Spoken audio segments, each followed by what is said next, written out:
Good morning. Some good calls yesterday with teams with need. That's the important element. And a lesson yesterday as well. Trade the hint and not the outcome. So let's see if we can find a couple of examples of trading the hint and not the outcome. Premier League. No surprises. Man United got a European final. Nottingham Forest trading the hint and not the outcome. This is the first example of that. So I put up a back of Nottingham Forest to goal down to Leicester City because of that Champions League possibility, but they cocked that up. But we don't stay until the death, do we? There we go. You had between there and the 81st minute to cash out. Okay. Never assume in football. This isn't the first example. Never assume. If you have the opportunity to get rid of your liability and still have a profit, off you go. That's not Alvaro Morata, is it? No, it's not. It's Morato. Rhymes with tomato. So it's not Alvaro Morata. Okay. So that's your first example there. Trade the hint, not the outcome. It's all about your choices. You're the only one who can make these choices, the exit choices, because we're all different. Some of us want to go for the big win, PSV, for example, 3-figure return, and take a hit on the draw. Others want to lock it in early. That's the whole advantage of trading, an ability to lock it in. European football. So arguably that was a ready angle as well. Dead rubber, complete and utter dead rubber. But entertaining football, at least one team scoring 2 goals in the Premier League. That's what we expect. That's what I've been harping on about. Backing 0-0 pre-match and hoping it lasts. But then you get your Chesterfield Walsalls. Decided to lay Walsall second half. Very, very low liability. Why? Because we've had a second half goals pattern. And indeed, Chesterfield, of course, have home advantage and have completely cocked that one up. HJK Helsinki, stick this in your notebook. They look to be back to something like their best. We did lay that draw second half. Nice and easy does it. Dortmund had to win yesterday against Leverkusen. Frankfurt and St. Pauli, well, it's a dead rubber for St. Pauli. They've already done enough to survive. Frankfurt may have shot themselves in the foot because it's very, very competitive at the top. And they could have done with a win. Look at this, 57, 55, 54, 51, 51. Nobody knows or has confirmed Champions League places yet. So, a bit of a slip up, but a good end to St. Pauli's season. They are unbeaten. Pressure is off. We had a couple of draws as well. I put forward the Kaiserslautern. Hope you got on that one in time. And indeed, Hanover and Greuther Fürth. It wasn't really, it was a lay the very, very late draw. We were looking at laying the draw anyway, but got a 33rd minute goal. But you could have arguably laid the very, very late goal. And old Gary Newman at the end there. Goal disallowed. That would have been an absolute sickener had you got involved late on. Because laying the draw, expecting Greuther Fürth to get the win because they are the ones who needed the points. But when you lay the draw, it's a neutral outcome. So it doesn't matter who scores. In this case, it could cost Greuther Fürth their season. In Italian Serie A, play the hint and not the outcome. This is example number 2. Backing Udinese after Monza had scored first. That's your first out. Now, what you can do here, if you still fancy Udinese, and what we could have saved us on a couple of matches, including Guimares, once you get that equaliser, negate the loss, negate that liability on Monza, and then you can leave it to see whether Udinese can go on and win. If they don't, you won't be losing the liability on Monza with the late winner. Dead rubber for Monza as well, that one. They're already down, just tried to play for. So let's just get back to Sunday. I'll keep happening. Right, patience, let it load, move up, turn left. There we go. So let's work our way down. Where did we get to? It's a busy enough day yesterday. So that was the two draws to take out of the Bundesliga 2. Surprise result for Inter Milan, really, with the European Champions League final coming up. But obviously Torino not too hot. In the Eredivisie, this was our biggest win of the day yesterday, PSV. 3-figure return on them, which was excellent. All down to the need to win. If they win, they have a chance of vying for the title. Outside chance with the match remaining. So 2-0 up, very good performance from them. Did take on the NEC lead, expecting Ajax to respond, but NEC Nijmegen were excellent. I think we've got a match or two remaining here. But these two are guaranteed Champions League football, but the title is still up for grabs. That's why I went with PSV yesterday. In the Elite Serie, still a watching brief early on, so no real trading angles there yesterday at all. Nothing catching the eye there. It's a league for a couple of weeks ahead. Again, play the hint and not the outcome. Forenza score the first goal. If you go +1, you get a better profit. 47th minute goal. So this is the kind of one where if you think Guimaraes will turn it around, again, negate the liability.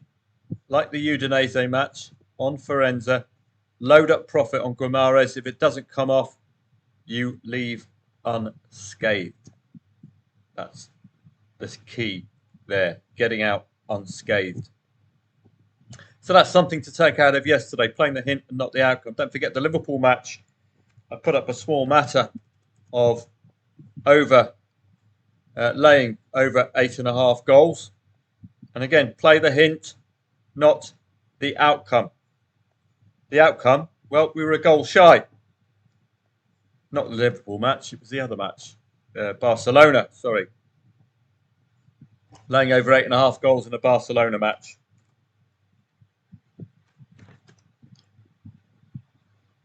Two goals shy. It was 5-3, I thought, as it ended.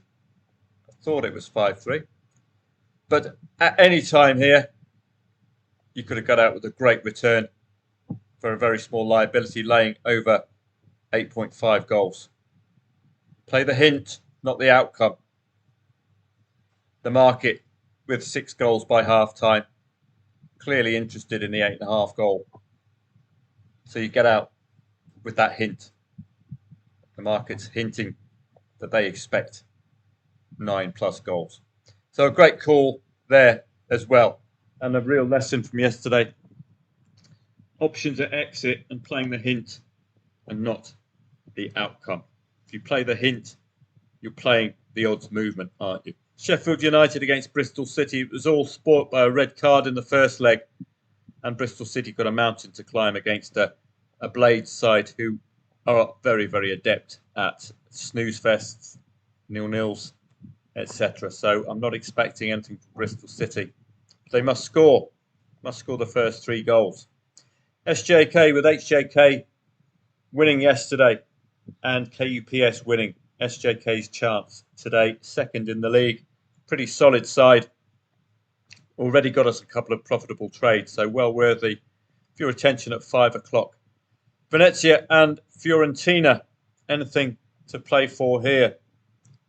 Well, Venezia 26, plenty. A win could take them out of the relegation zone. So that's that done. That is a match with everything to play for. Fiorentina, similarly, 62 points with a win within 1 point of a top 6 berth. So that's definitely a go tonight. Atalanta and Roma probably playing for European places. Indeed. Uh, can Atalanta still be caught? If there's 2 matches remaining, the answer is yes. Roma can still be caught by Bologna, AC Milan as well, and Fiorentina. So it is a competitive Italian Serie A tonight. Everything to play for those involved. So let's go back, finish off today's coupon. Den Bosch and Camber, Eredivisie relegation playoffs, and the Oberliga second tier. Won't be researching too early, but Lillestrøm would be your standout today. Newly relegated, likely to be doing a Newcastle United when they entered the Championship. Under Chris Hughton, absolutely bossed it straight back up. You're going to be seeing that from Lillestrøm this season. Arca Gdynia, well, whenever they're odds on, they're normally worthy of a sniff, but not odds on today. Granada and Eibar, where are these two? Granada just outside the places, and Eibar just above the relegation zone, comfortably enough by 6 points. So enough to play for Granada there, that's for sure. Gothenburg and Djurgården, I would be looking for Djurgården to start putting together some kind of a run after their European distractions against Chelsea. Maybe not today, not priced to at least 2.45, but it will occur at some point, you would suspect. So those are the main matches today. Day off for me. Keep an eye on the tennis as well. Hit the haircut playing Delien. He's well worth following, de Minaur, as are Australians. They tend to be a sturdy bunch on the tennis court. It's in Rome, so look for an Italian. Malotzan, I don't know if that... There we go, Berrettini. So that could be one to note. Yannick Sinner, I didn't know he was Italian. Yes, apparently he is. But very, very short odds. Lots and lots of odds on favourites today. It's good news for traders as well. Suggests readability. And looking at the ladies, any strong favourites? Corey Goff against Emma Raducanu, who can blow hot and cold. Not very readable. She's the Man United of female tennis stars. But lots and lots of odds on favourites. Naomi Osaka went near to Guernsey recently. She went to St Malo, probably for a bit of a warm-up event. St Malo there against Jean-Jean.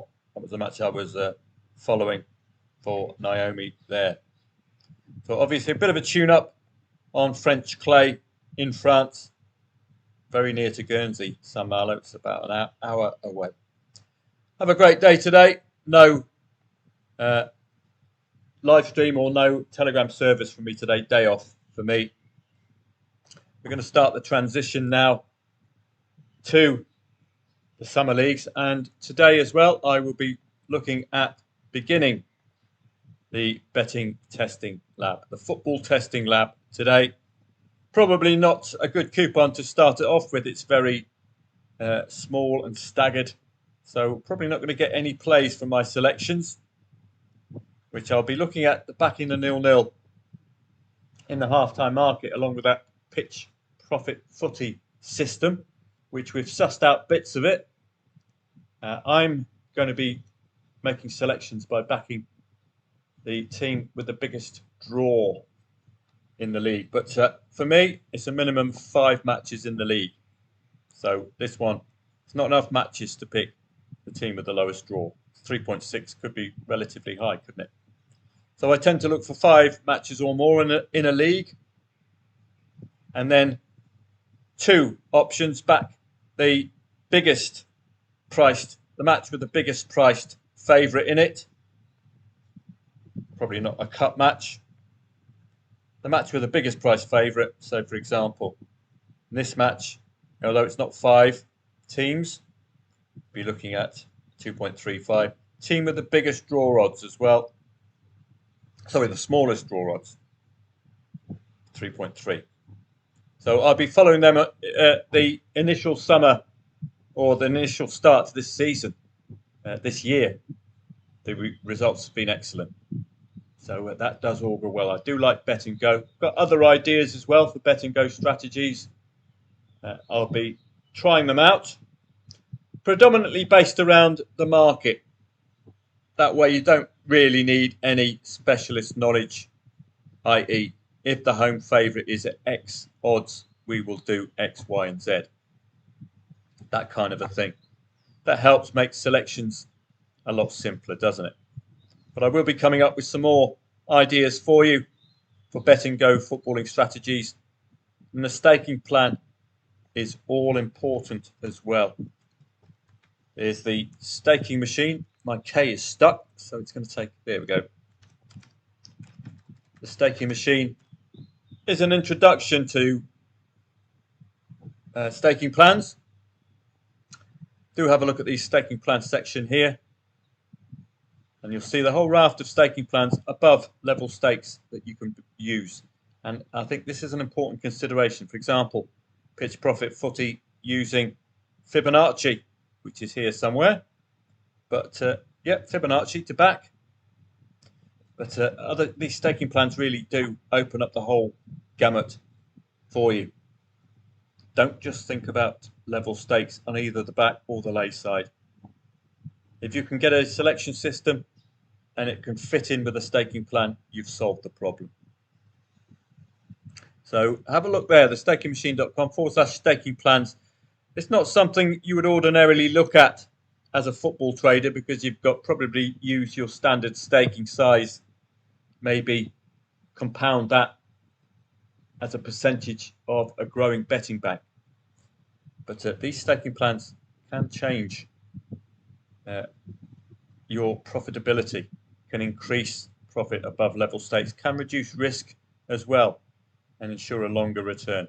That Fibonacci is increased risk because you're increasing your stakes by the sum of the last two numbers. So 1, 1, 2, 3, 5, 8, 13.